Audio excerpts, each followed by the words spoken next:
everyone for coming. If I forgot to say thank you to someone, I promise you I'm going to do it later.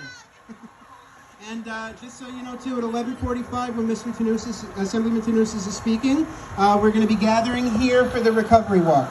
You'll find us, we'll tell you, but 11:45, we're gathering here. We're going to listen to Mr. Tanusis and start walking.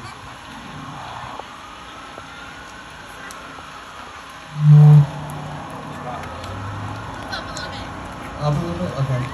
This good? All right. Hey, everybody. Happy recovery to everybody. I'm going to be reading some poems.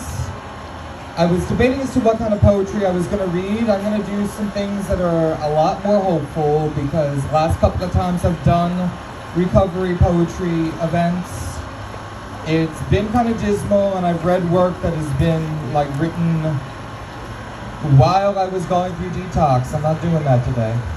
So, first poem is called Palace Amusements.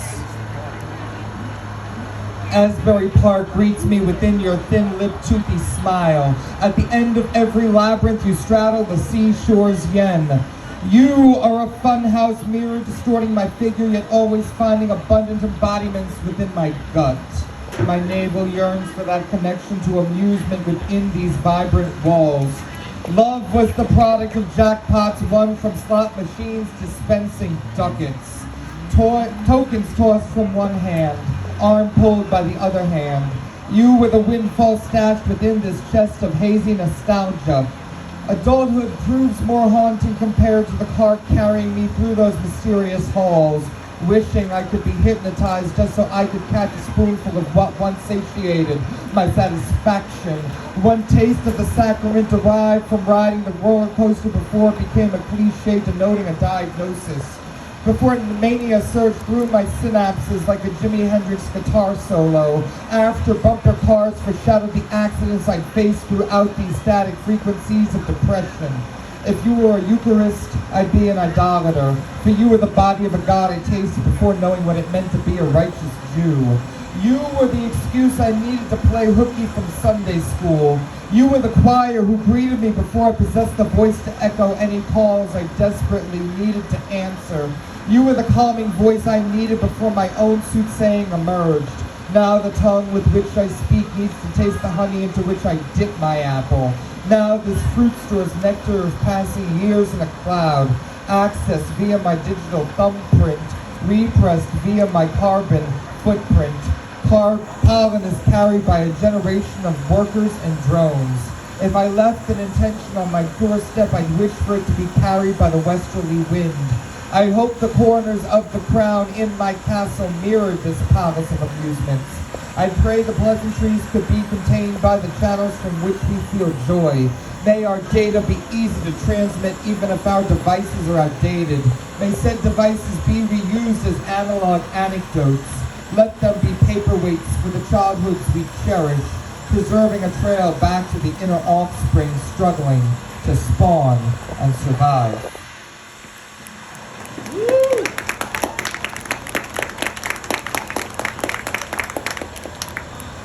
This next poem is called Genesis of Jacob. This is about how I transformed when I went by a stage name. My real name is Jack N. Friedman. So basically I am going to be reading this about the nature of my new identity. On the pink moon, I left behind a dozen years of instability. A tribe was born for every year I tossed insanity into the forge. Each tribe presented a gift rising from these sacrifices. My darkness illuminated by the rising sun of Reuben. My walls excavated through subterfuge of Simeon. My heart protected through visions of Levi. My weakness absolved via the lion's heart of Judah. My justice calibrated through the scales of Dan. My kindness liberated by the dough of Naphtali. My community connected with the tents of God. My peace harvested within the olives of Asher. My universe explored through observations of Issachar. My finances supplemented by the travels of Zebulun. My dreams realized through many prophecies of Joseph. My sacrifices rationed through the appetite of Benjamin. Indiscretions, sacrileges, lamentations, transgressions. I become the genesis in which my evolution tells me that Jacob is who I must be. I await the exodus in which my revolution tells me that Israel is who I must embody. I am the healing force who dwells in gardens inherently nourished. I am the poet who has survived long enough to scribe his legacy. Woo! Woo! Thank you. Okay, one of my inspirations is a video game. Many people may know about it, Kirby's Dream Land. So, this is a tale of perseverance and a play-by-play of the game. This is one of the first games I actually beat on my Game Boy. So, this is called Journey of Dreams, a tribute to Kirby's Dream Land. Nintendo introduced you, Kirby-san, way back in 1992. You puffed, swallowed your enemies, sprinted and danced, iconic harmony with every move. Running through plains, the oxen and the elves grace the screens. Aplenty is the fruit. Birds flying through the air, willow in bloom, dropping the apples as branches extend. As mollusks scatter within castle walls, ghosts haunt the towers, lasers made of leaves, 8 doors surrounding chambers, boxes pushed by minions, tossing them around the floor. Palm trees, they line the island paradise. Beluga whale, blowhole, geyser erupts. Cannons hang from zeppelins, flipping round this aerial maneuver, a feat of champs. From nebulae, knights throw their boomerangs. Precipitation strikes this labyrinth. Cumulonimbus lightning in the form of soaring spikes within one glaring eye. Remember all your arsenal items. Mint leaves, microphones, bottles, lollipops, one-up, spicy and energizing food. Stars warped and sparkled as your dreams progressed. You must remember every boss you fought. You will fight them again when you proceed. You shall prepare to fight your final brawl. You have the wherewithal. A climax reached. Inhale, exhale, practice before you run. The bully holds a hammer, muscular, lunging, leaping, seeing stars with every stomp, and uses force against him. Spit them out. Run back and forth, fake cut, pick, dodge, and weave. You will eventually overpower. Blow him away, launch from the mountaintop, all 5 worlds united by each quasar. Bring forth the kingdom, inflate and glide on, observing your surroundings as you float. Touch down with the clouds and greet your crowd, fanfare of dreams fulfilled, replenished food. You mastered inhalation, effortless expectoration, flying through these rooms. You took a bow and held a final sign. An enemy defeated. He can't deal. Pink puffball, eventually you got some help to navigate through water, land, and sky. A hamster, fish, and owl. Compatriots. More worlds left to explore. Walls ricocheted.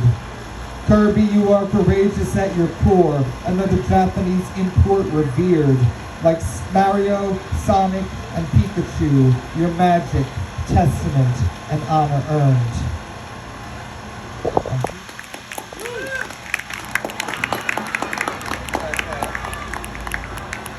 Let's see, what else can I do? Oh, this is a good one. Okay. This one is called 2 Paths Metro. Okay, it's not on my blog, I gotta go to here. Okay, here we go. This is a Brooklyn-bound F local train. The next stop is West 4th Street, Washington Square. Stand clear of the closing doors, please. Bing bong. 16 stops between 14th Street and Ditmas Avenue. Is it a coincidence that the 14th Street station on 6th Avenue showcases the letters FML, proving also that effery is as easy as 1, 2, 3? It reminds me of how Delancey Street, Essex Street prominently features my initials JMF with the occasional ability to catch Z's. Every subway ride has a story. Mine is a track with paths, empath and sociopath. Two distinct personalities ride on opposite sides of a mind going off the rails. They make me wonder if I'll ever take the B to Brighton Beach on a whim, just to be somewhere far from Staten Island even for an hour. Or whether I'll bypass Ditmas on the F and find Coney Island in places far more sophisticated than my hyperactive mind.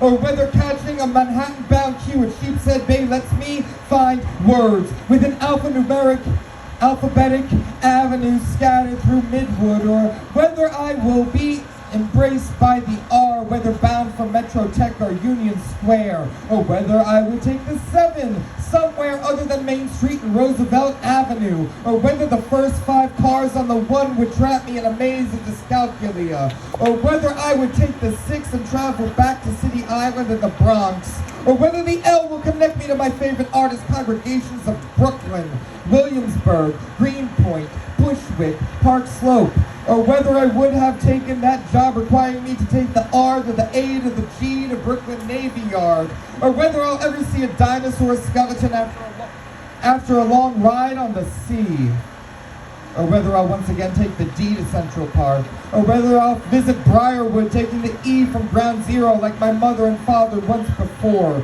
or whether Bay Ridge still welcomes me after a long ride on the N, or whether I'll ever see controversial art exhibits getting off the 2 or 3 at the Brooklyn Museum, or whether Bowling Green Station will make me feel less claustrophobic before I catch the 4 or 5, or whether the W is the best train to take after leaving South Ferry. I've ridden every train but the M even now, for no destination I've reached ever relied on that letter. I'm still asleep when the Z runs. It's still a mystery if I ever rode any of the shuttles. Subways are transitions which alter consciousness with every transfer. Lines come full circle and there are diamonds buried within round trips. Just as I've experimented with altering my state of mind with plants and fungi containing rainbows, such has been the case with the subway. This poem is an alchemy of adversity expressed in verses I will cross-reference in MLA 8th edition some other time. I am actively taking my trauma and transmuting it into precious memories. I am finally in a place where I am affirmed that the love between me and New York is one that is mutual.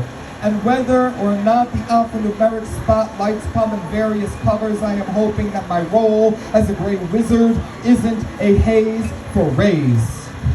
And though I was diagnosed as bipolar, I am grateful to exist between dichotomies. Baruch Hashem Bli Anhara, I am grateful. Allow me to reach a middle path and let me continue to infuse justice in the words I continue to express.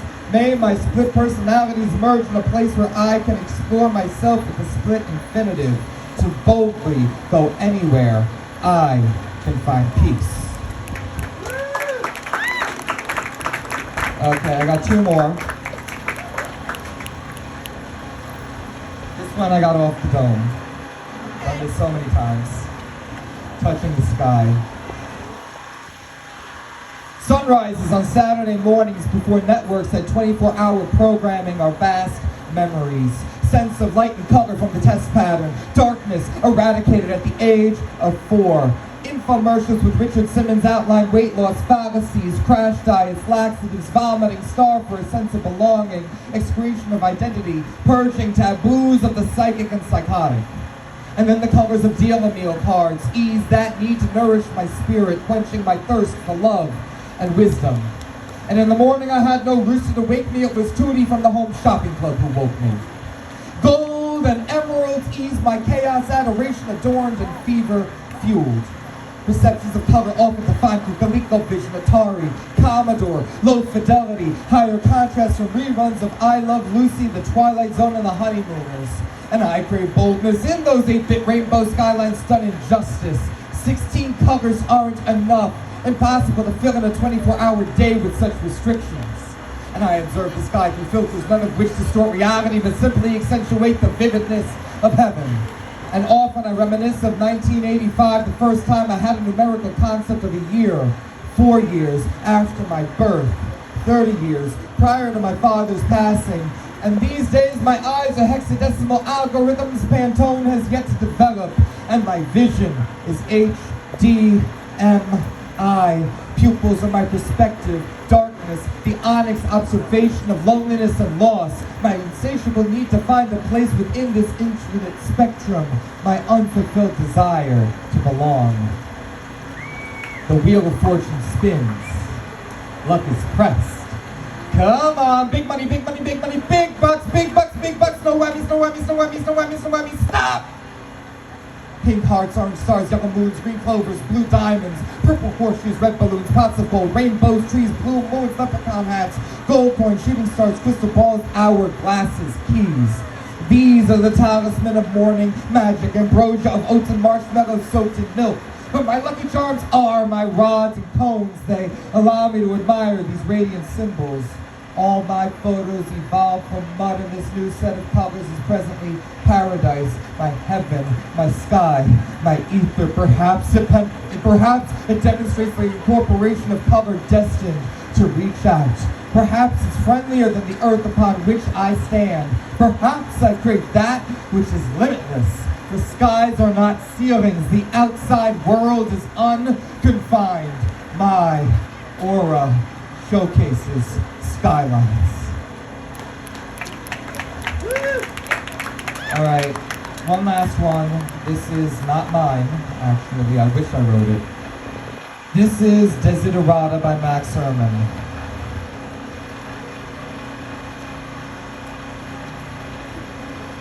Go placidly amid the noise and haste, and remember what peace there may be in silence. As far as possible without surrender, be on good terms with all persons. Speak your truth quietly and clearly, and listen to others, even the dull and ignorant. They too have their story. Avoid loud and aggressive persons. They are vexatious to the spirit. If you compare yourself with others, you may become vain and bitter. For always, there will be greater and lesser persons than yourself. Enjoy your achievements as well as your plans. Keep interested in your own career, however humble, it is a real possession in the changing fortunes of time. Exercise caution in your business affairs, for the world is full of trickery, but let this not blind you to what virtue there is. Many persons strive for high ideals, and everywhere life is full of heroism. Be yourself. Especially, do not feign affection. Neither be cynical about love, for in the face of all aridity and disenchantment, it is as perennial as the grass. Take kindly the counsel of the years, gracefully surrendering the things of youth.